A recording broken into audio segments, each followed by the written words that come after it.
Let me first explain what the network is and why it was created. Essentially, it's the business-to-business networking and communication site for the study travel industry. It was created to give people the opportunity to continue the dialogue and communication with people that they met at meeting manager of events like ALFI and MEI workshops, etc. The premise being that you have made a connection and in a social business media style way, you could continue that dialogue. So in the network, we have many features combining the best of Facebook, LinkedIn, Instagram, WhatsApp, and Dropbox. And I'll run through these very quickly. The first thing to say is you have your network, which essentially is a list of all your connections. These are people that you have met at events that are run through Meeting Manager. Every time you have a meeting with someone, you become connected, or they are people that have connected with you or you have requested to connect with. You can make new connections using the search area, and there's a search and filter here. For example, you could search for agents in Spain that are interested in language programs and maybe home tuition search. And you can review the people that the network search finds and review their profile. And this all leads into why it's important to keep your profile up to date, etc. Something I'll be showing you shortly. But once you've reviewed the individual's profile or their company, you can request to connect with them here. So you can make new connections, as many as you like, on the network. Obviously, people have to accept that connection. We have a messaging system. You can continue a dialogue with people that have already messaged you. For example, if I go back to messages, or you can create new messages, one-to-one messages with someone, just typing their name and selecting them. Or you can create a group, that is a group of people that can all see each other's response, a bit like a WhatsApp message group, and any kind of new blind carbon copy message that you can send to a larger group of people. It's also worth noting that all these messages can be reviewed and seen and replied to in the Study Travel app as well, which can be downloaded from the usual sources. Now you have your feed, which is a great place to keep your network up to speed with whatever you might be doing. For example, Philip is putting some pictures of an excursion that he's done around a nice lake somewhere, Montreux, there it is. You can post items to your feed, like just a comment, a link to something interesting out there in the web, or a photo or a series of photos, or even a video. We also have a job section where you can find a job, or you can post that you have a vacancy in your company, and also a section on selling and buying businesses. So bringing in a bit of the Instagram, we have a My Photos area or a company photos area, which might be more important to most people. You can create albums, and these are all albums. And within each album, you have a number of photographs that all go to build up your company and personal profile, for example. And each of these can be clicked on and reviewed and commented on and shared. And then you have company documents. Now, this is an area that we use quite heavily. People can reference our documents about our products, etc. But if you're a school or an agency, it could be your class, your courses, etc. that you offer, your price lists or your agent agreements. So the network, in essence, is a complete networking site. I've gone through that quite quickly, but for more detailed instructions and information and tips, we have a FAQ section down the bottom here that you could review if you want more information on how to use those. And real quick, the other sections of the site before I come on to profiles, we have Meeting Manager, which is an area in which you can apply for and review past conferences and manage your meetings at an upcoming event. Very powerful tool. Then we have the magazine section.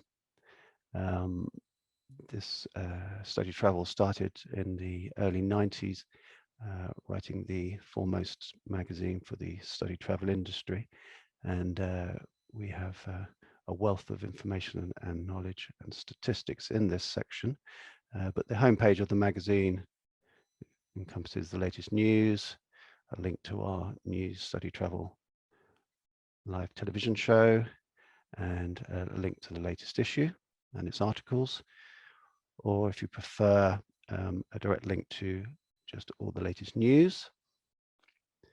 We filter down our statistical articles into different categories, and so you can explore in depth our statistical articles. And if you wanted to see the heritage, as it were, you can go to all issues and scroll through and look at past issues, and don't they look pretty? It's also worth noting that if you go to one of the issues, you can also open up the document as a PDF and scroll through and read the magazine as if you had it in front of you. And under that, we have the pages that refer to our Alfie conferences, the online conferences, the Alfitos, which are our new half-day, very focused events, which are online, proving very popular at the moment, and information about the Star Awards, the Secondary School Awards, which is our new awards, and some information about Felker and Gala. So the network has many, many features. Just to repeat, can be read more about under FAQs. But the main idea of it is that you can make new connections and continue the ones you have. And this is why it's important to keep your profile up to date, because the search feature is quite detailed. For example, I can, as I said earlier, find agents in Spain that match my criteria. Spain, for example, or if I wanted to find an educator, if I'm an agent, let's say again in Spain, that offers popular language course and home tuition, and search, I'm presented with a list of schools that offer that specific type of course. Now, the first thing I'm going to do is either look at Candelaria or maybe go and look at the company profile. So the more up to date your company profile, the better. Not just for this search environment, but also for conferences, because when agents and educators decide if they want to meet with someone, they get to see your profile, the description, the course information, etc., and any photographs that you might have loaded. So this is a particularly good example. I'll stay here just to explore profiles a bit more. Company profile, that is. You have programs and stats. This gives you a little bit more information about the courses that the institution offers in the different sections. This university hasn't loaded its tertiary courses, so it's just representing the school, but there is a further tertiary tab that could be added. And if they had more than one location, they could put the locations here, and I'll come on to that later. Some photographs and some documents. If I'm an agent, if I go to this one here, which I loaded earlier, you can see this agency has also put in their stats, and their stats are obviously a little bit different. The educators are about the students that they receive, and the agents are about the students, the numbers that they send per section.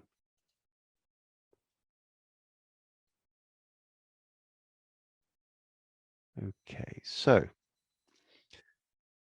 let's look at our own profiles and how we can edit and maintain those. If I go down to my name here, and just underneath you see it's the company name. If I want to see how my profile looks to other people, I just click on my name, and this is how it will look when other people look at my profile. And they can scroll through and see my CV, which is made up, by the way, and any photos, any documents, and any conferences that I might have attended or that I am attending. If I want to edit my profile, I can click on the edit profile here or here. We always think it's best to load a photograph of yourself. Specifically, when you're at a face-to-face event, it's good for everyone, really, especially the organizers, to see what you look like, so we can find you, and it's always good for the person receiving you that they can recognize you as you're approaching. So it's always good to load a photograph. You can also change your email address. Now, that's not something you might want to do very often, but it's worth pointing out that the profile in Study Travel Network is your own. The information, the connections that you make stay with the company when you leave a company, but they also stay with you. So it's worth thinking about, if you're preparing to leave a company and staying in the industry, to change your email to your own personal email so you can still access the account. And just to reiterate, you're not leaving with anything that the company doesn't already have and keep. So don't worry about that. A couple of other things to point out here that is useful is your mobile number. If you can, it's very important for online events. If there's any problems, we can contact you. And there's a thing down here called summary email frequency. Now, if you're not going into the network every day or even every week, there will be a buildup of messages and items that need your attention. You can receive an update email, never, if you prefer, daily, weekly, or monthly, just reminding you of things that need your attention. Again, I might add, if you don't want to receive any of these, you can turn that off. Download the app, and you will be notified of any messages via the app, and any network requests and any meeting requests. So the app is a very good source of information if you don't want to have your email inbox filled with additional emails. So going up to here on the edit profile page, click on my profile, just run through a few of the other options that sometimes aren't seen. My conference badge. If you're going to conferences and you feel you'd want to be going by your nickname, you can change your badge, and that will appear on all badges going forward. Or if you work for a particular section in a company, you could change your company name here. This doesn't affect your profile in the system. It just changes your badge or your table number at an event. You can also manage subscriptions. Now, subscriptions are, in essence, you signing up to hear from a particular school or agency or company in the system. When you meet with a person from a company, you are automatically subscribed to their company and become part of their all subscribers company list. That is explained a bit more in FAQs. But here you can manage who you hear from. So if a company is putting stuff in your feed that you're not interested in, you could remove them. But conversely, if you wanted to hear about a company and what they're putting in their feed and their messages that they send out, you can also type the name of the company in the search area and select it and click subscribe. So you can manage who you hear from. You can change your password if you need to. You can update your terms and privacy policy here. You could deactivate your account if you needed to. And something that might interest more people is you can manage email messages in a granular way. The section here is split up into network emails, conference emails, meeting emails, for example. So in a granular way, you can decide what messages, emails, you want to receive out of the system. So it's important to make the distinction between a study travel network message and its corresponding email. Most messages that are received in the system also have an accompanying duplicate email. If you don't want to receive those emails, you can go through here and untick those. And normally mine are unticked because I read my messages in either here or, as I said earlier, via the Study Travel app, which does help to trim down my inbox. So that's manage email messages. So that's my profile. Any questions on my profile at this stage from anyone? I've got a question, Stephen. Mm-hmm. When you were talking about managed subscriptions and you were able to add companies and delete companies you did or didn't want to hear from. Yes. Is it just the companies and all of their employers, or can you be specific about the individuals working for those companies? So if there's one person you don't want to hear from.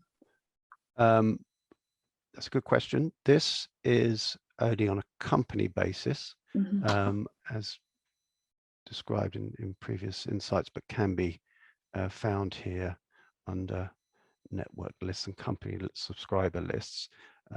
When you are a member of, or when you subscribe, should I say, to a company, I seem to have lost my way there. We go. Subscriptions. You are added to the company subscriber list. So you're hearing from the company when the company uses the company subscriber list to communicate with its wider network. If you want to not hear from an individual, you do that in your network environment. If I go to my network and remove a person here, okay, for example. Thank you. And it's also worth noting that if you feel like you've made a mistake, you can go back to my network and you can go down to my ignore list. And that's obviously going to take some time to come through, but you can put them back in if you decided to ignore them.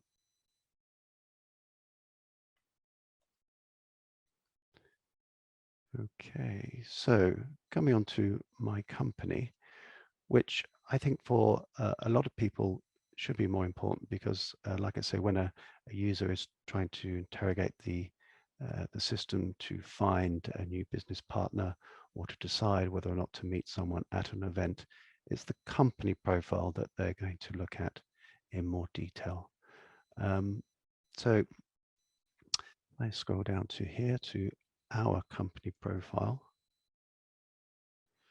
As a service provider, it's a little bit more simple compared to an educator and an agent, and I'll show you those in a second. You've got an area where you can have a description, and it cuts straight to the photographs. If I go back up to one I showed earlier, you go through to programs, locations, and photos. So it's a bit more detailed. So let me go through the process of showing you what an empty company profile looks like. And before I do that, I'm going to go through a scenario where I'm leaving this company and I want to link to another company. So I go to edit my company profiles and I go to link to a different company. And the first thing I have to do is delink from the company that I'm at. It asks me to confirm that. Say yes.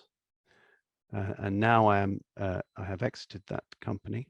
So I can do one of three things. I can leave it as this and just use the account with no link to a company. If I'm looking for a job, I could go here and post the fact that I want to find a new job, post my CV, etc.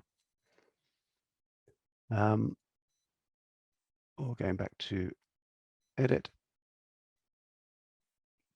And now all I do is I search for a new company that I want to join.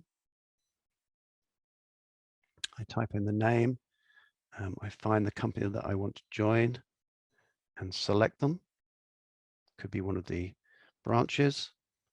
And then I can decide if it's one of these other branches that the system already has an account for, and then I link. Now they were going to have, someone in that company is going to have to approve me, so I won't join them. I'm going to set up a new test company. It's finding no match, so I add. And then that gives me the opportunity to start to build my company profile. Now it's worth pointing out that this only needs to be done by one person, or at the start of the process. When more people join the company and link to this company profile, they don't have to go through this process. So it's a once only setup. Other employees or members of your company can help to edit and improve your profile, so it's not left to just the person that set it up. But let's set up an educator profile by selecting educator. You can load up a company logo, select an image. You can crop the image so it's nice and as you want it, and save. And then you can put in some details. I'm just going to write in test.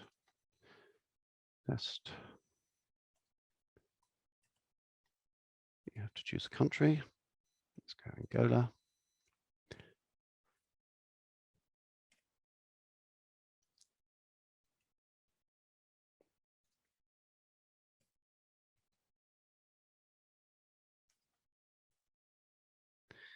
And you can rename the office if you want.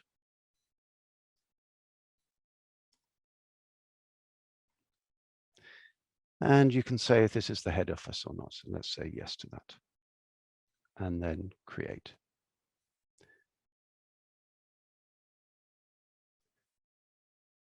So that's very simple steps, just setting up the base company. And then other information can be added rather quickly. Let's say 2021, it's a nice new company. I have 2 full-time staff and 1 part-time, let's say. I can put in a business description, I'll do that later. And then you work down the page and you put in the programs as you're an educator that you offer. I offer language programs, secondary programs. I won't put in that I offer these other 2 sections at this stage. And I say save. I have to select no.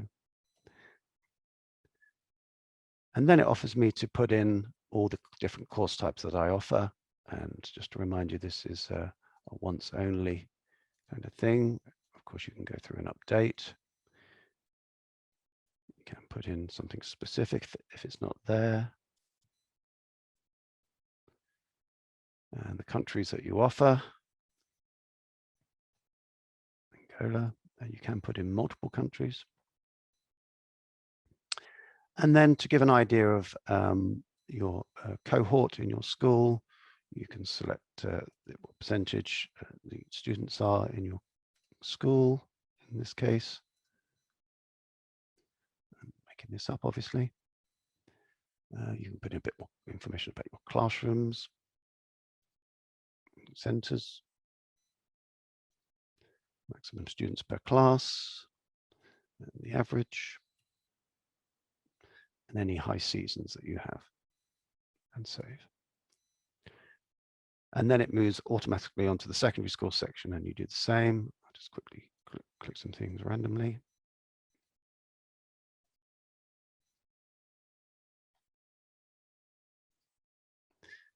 And I won't put any any of those. So save and continue.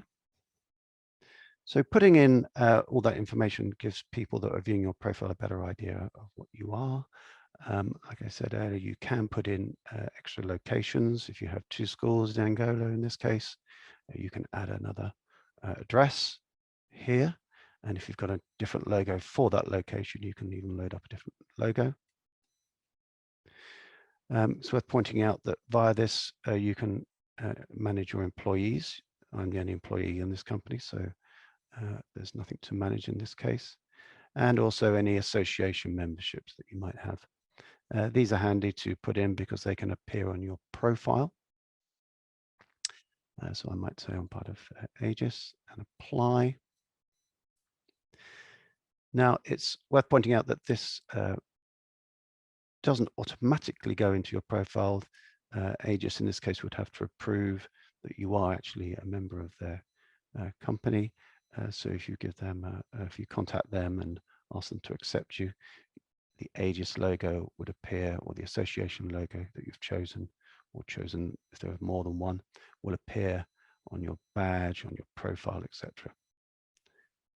So that's a quick rundown of setting up the bare bones of your company profile. And the final thing to point out is loading up of company photographs and documents. Now that's done via the network section here, company photos. At the moment I have none for the company. I can quickly add an album.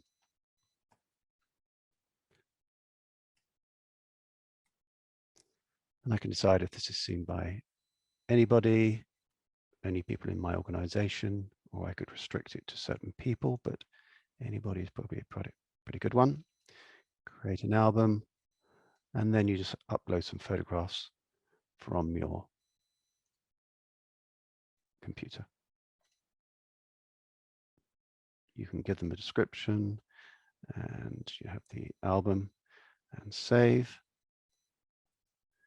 And pretty quickly, you're building up a company profile. If I go to the company profile here, now I have a pretty half decent company profile with some photographs